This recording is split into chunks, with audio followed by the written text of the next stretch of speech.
You don't want to get mixed up with a guy like me. I'm a loner, Dottie. A rebel.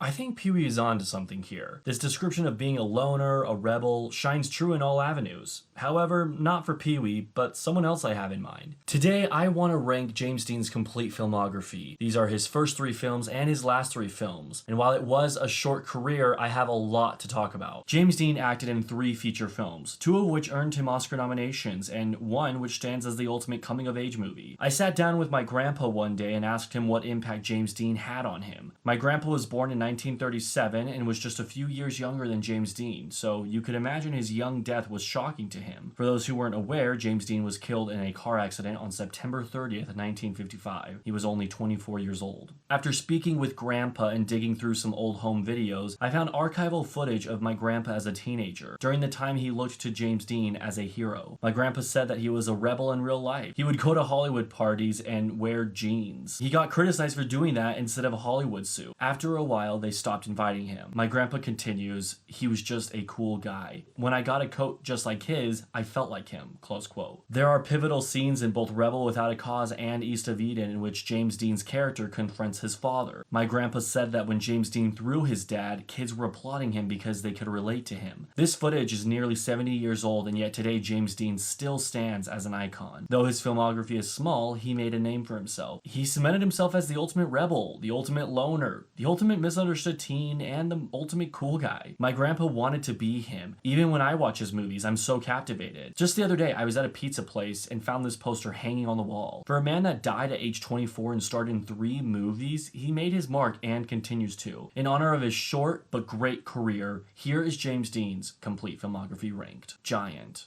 In a 3.5-hour movie, James Dean really doesn't get much screen time. However, in the time he does get, he steals the show. This role is interesting for the fact that he's not playing a loner teenager like he is in his other films. In fact, this would be the only movie we see him in that goes against his typecasting. Now, I'm ranking all of these movies based on my personal enjoyment of the movie as a whole, and because we didn't see a lot of James Dean in it, the reason I was wanting to watch the movie in the first place, this one simply ranks as my least favorite of his. Now, James Dean still gives a very mature performance and is the biggest takeaway for me from this movie. He was also nominated for Best Actor in a leading role for this movie. I loved seeing his rise and fall within the runtime, as well as the change his character experiences. There's one scene I really like which involves him hitting oil and just standing in the rain of oil. Another scene involves him just breaking down while completely drunk, and that just might be the best scene of the movie. East of Eden. This isn't quite what I was expecting it to be. I thought the dad would be more abusive than he was, and I also didn't expect it to be so similar to Rebel Without a Cause. However, these expectations and surprises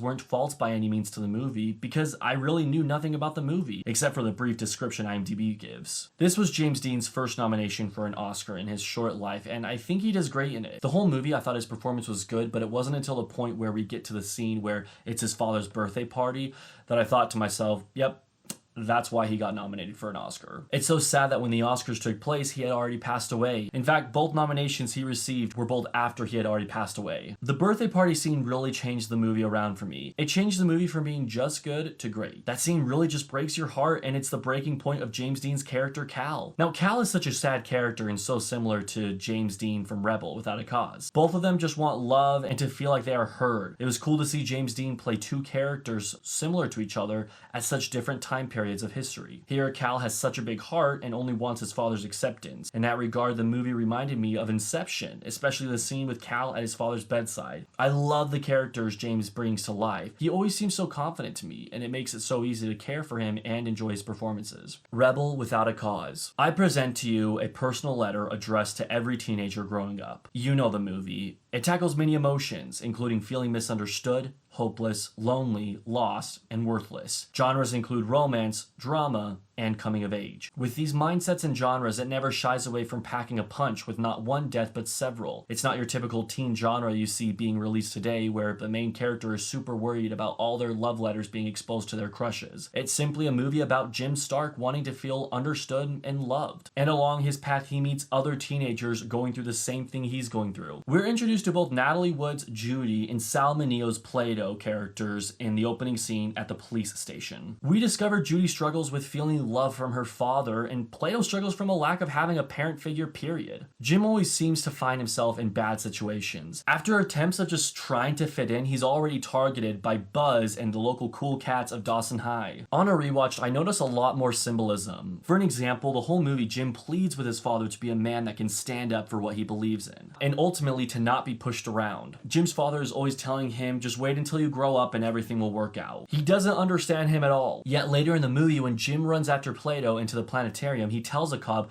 "Don't you think I know my own son?" Maybe irony is a better word to use than symbolism for this one. However, I do find it interesting that at the end when Plato is killed, he's wearing Jim's red jacket and the father just assumes it was his son once again. It's a plea to parents to understand your children and not tell yourself what you want to hear. There's also minor symbolic scenes with the father wanting Jim to be something he's not. He gives him lectures of how when he's a man, he'll understand everything, and yet he says it when he's wearing a very feminine apron. Or there's the scene where Jim just wants his father to take his stand for himself, and he always seems to be on the ground, like when he drops the food, or when Jim wants him to defend himself against his mother. While Rebel Without a Cause is a movie that I could continue to talk about and just continue to praise, I do find a few things a little silly about it. The biggest thing that bothers me is how casual everyone is about seeing Buzz, their fellow classmate, fly off the cliff to his death. For crying out loud, Judy moves on to Jim the same night as her current boyfriend's death. I get that the movie isn't focused on Buzz's character and his death, but it seems like there should at least be a little bit more grief involved. I also find it a little unrealistic just how fast Buzz and his gang target Jim to bully him.